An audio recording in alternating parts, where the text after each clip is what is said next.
Hi, it's David from Life with Parkinson's. If you're new here, welcome. We hope you'll consider subscribing.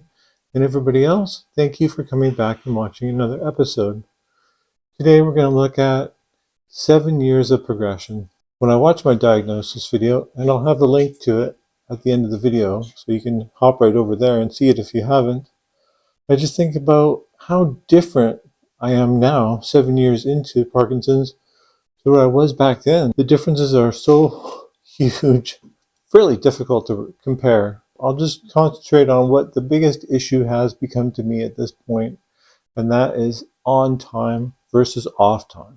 Okay, we have a lot of exciting information to cover, a lot of things to talk about, how things have progressed. So let's get right to it.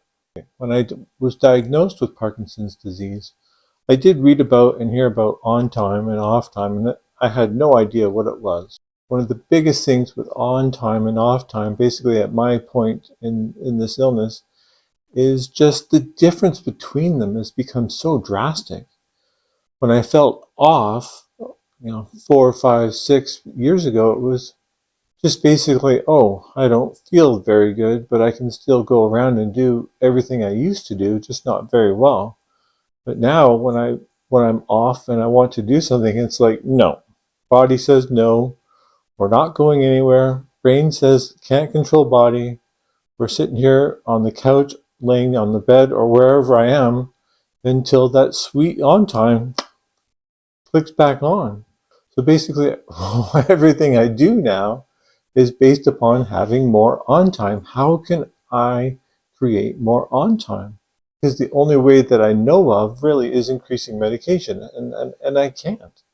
Because if I increase it much more, I'll hit the dyskinesia level. So how can I create more on time? Because on time is when I'm safe, right? I can walk, I can do the things I want to do, I can cook, take a shower, shave, no problem at all.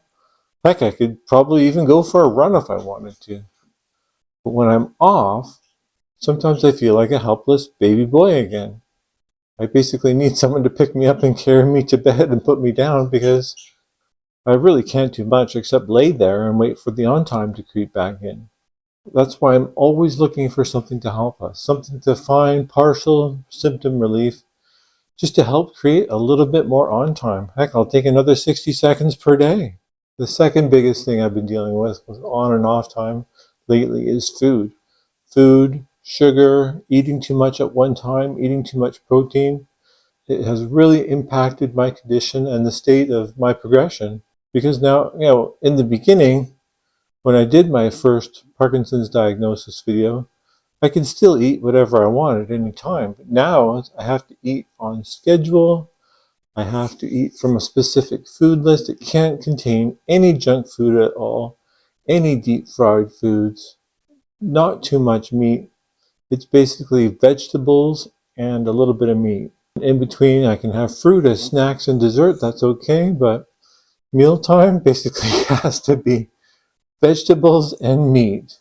Anything with food coloring, artificial flavor, sugar, anything that can plug me up like pizza or tortillas or too much dairy is just flat out. Like I switched to non-alcoholic beer a year or two ago, and now I can't drink the stuff if there's food coloring in it. Basically, it's like I'm a sensitive nuclear reactor.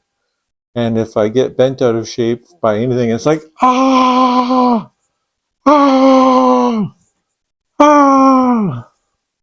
Because my body will be like, we're going off now, even though you just ate, because you ate something wrong. You ate something bad that you weren't sure about. We're going to punish you, and now you got to go lay down for a couple hours just for things to process through the system. Yeah, and just maintaining that on state is very important as well, because on is when I'm safe, right? Off is when there's falls, when there's near misses of falling. Like, I've only fallen the one time, but I've come close a number of times. Would I have conceived that 7 years ago? If someone had told me this is how you're going to be in 7 years, when I was still holding down my 40 to 60 hour week job, I would have been like, I heard Parkinson's is a very slow progressive disease. There's no way you're ever going to see that day. But yeah, for I almost said for you newbies, but for newly diagnosed people, yeah, I've got like news. It's coming. It's going to be slow. It's taken 7 years to get here. One funny thing that happened this week, I can laugh about it now because it's extremely funny now. But, I woke up completely on the other side of the bed. I had no idea how I got over there. I've been talking to Haley about this for a little while. It's like, honey, what do I do if I wake up in a weird position and I can't reach my meds and water? So she hung this little owl bag on the headboard. It's got water and a few pills in there. And I did use it just a day or two ago. I woke up and I'm like, oh my goodness. It's 4 o'clock, and this is usually around the time I take like my pre-morning med just to keep the dystonia away. And so I had my pill and drank some water and waited a little while, and then I could get out of that situation.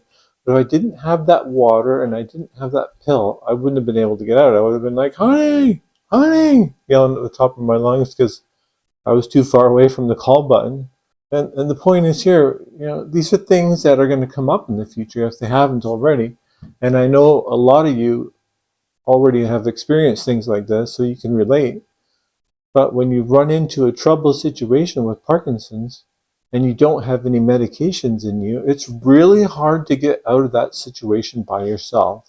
It's almost like you need to become an Olympic, heavyweight lifter or an Olympic athlete or like a strongman in a circus almost. Because for me, when I'm completely off, my legs won't work, but my arms still will. So I rely on my arms a lot of bit to do the work to get out of the situation that I'm in. And they don't really enjoy that because last time I weighed myself, I was 227 pounds. And that's down quite a bit from my highs. But moving that amount of weight around with no medication and just using your arms, it puts a lot of strain on your muscles and it hurts a lot the next day. Yeah, identifying these situations that could happen and putting safeguards in, that's kind of where I'm at this point. And I never would have thought about that 7 years earlier. Never. Because we're talking about Haley here, I just want to add one more thing. Like when you make that promise of in sickness or in health, when you get married, Parkinson's really enforces the fact that you made that promise because Haley's had endometriosis for a long time, so I'm just used to being like the caregiver in the relationship, but now it's really changed. She does as much caregiving for me, or more possibly, than I do for her now.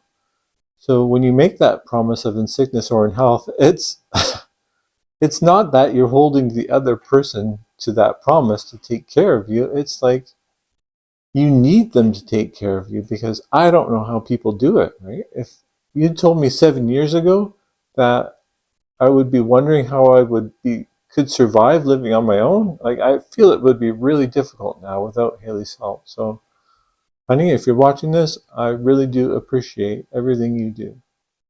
Another big thing I've noticed with on time and off time is, do you want to inflict yourself on a friend? Do you want your friend to have to deal with your off times?